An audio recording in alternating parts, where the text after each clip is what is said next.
We welcome the actions undertaken by President Donald Trump.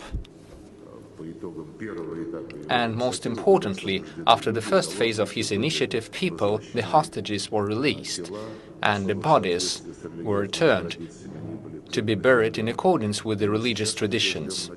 Now we are all expecting the second phase of the settlement. And given all the humanitarian nature of the plan, it does not provide for a solid, sustainable solution for the Palestinian issue in accordance with the UN resolutions, which does not inspire optimism. The Euro bureaucrats, as well as the majority of the members of the EU and NATO, are experiencing economic crisis. We see numerous speculations and destructive information campaigns and fakes. We believe that the main goal of such activities initiated by our Western colleagues is to exacerbate seeking the negotiation solution and to prolong the conflict. They are trying to downplay the initiatives of the United States and President Trump, which are truly aimed at finding an acceptable solution that would contribute to eliminating the root causes of the Ukrainian crisis.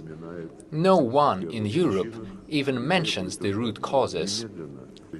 Our negotiations with the US President and his team are devoted to finding a long-term settlement solution and the elimination of the root causes of this crisis, while Western Europe, as seen from the statement by the German official that I have just quoted, only thinks about a ceasefire in order to take a pause and to prepare Zelensky and his regime to a new war against the Russian Federation.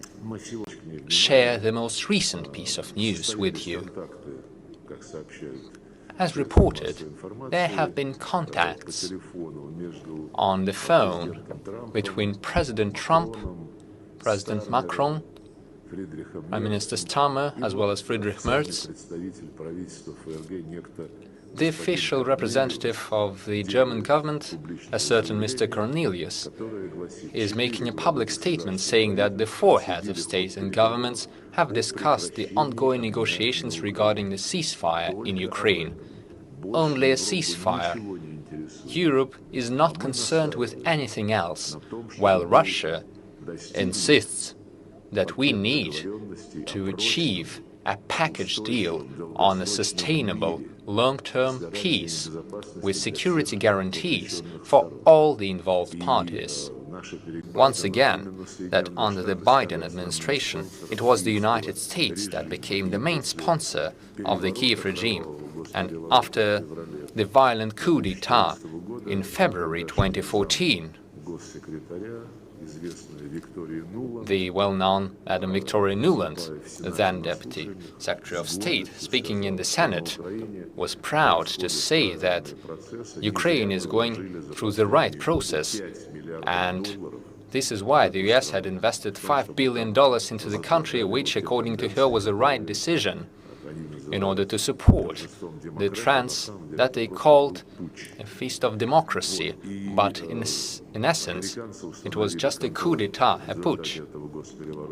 Following the coup d'etat in 2014, the Americans assumed control over the Ukrainian political and economic systems and continued pumping the Ukrainian neo-Nazis with additional weapons. This is what Donald Trump inherited, while we remember that one of his most important campaign slogans regarding foreign policy was stopping the Ukrainian conflict as soon as possible, and we would like to pay respects where it's due. After assuming his post, President Trump started working on this issue, and we believe that he has a sincere wish to find a solution through diplomatic means. We welcome such activities. Imagine what would have happened had the Germans, French and the Polish complied with their promises and kept their word. perhaps a civil war could be avoided, and the regime that came to power after the coup d'etat did unleash a civil war immediately after taking power. They started a conflict against millions of their own citizens who rejected the legitimacy of this regime.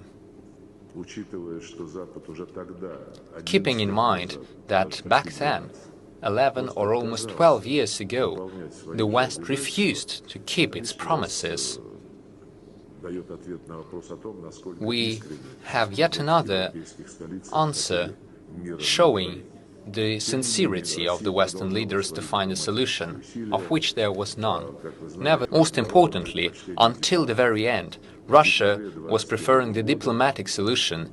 In December 2021, 2 months before the beginning of the special military operation, we were only seeking a peaceful diplomatic solution. We gave our proposals to the United States and NATO.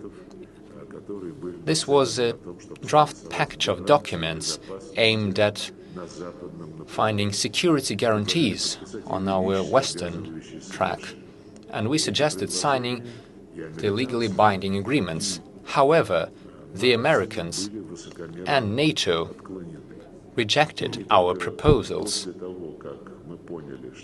Only when we realized that the West was going to provide a carte blanche to the Ukrainian nationalists for a forcible solution and suppression of those who rejected the coup d'etat, only then our president said that we had no other choice other than beginning the special military operation to protect the population of the southeast of Ukraine.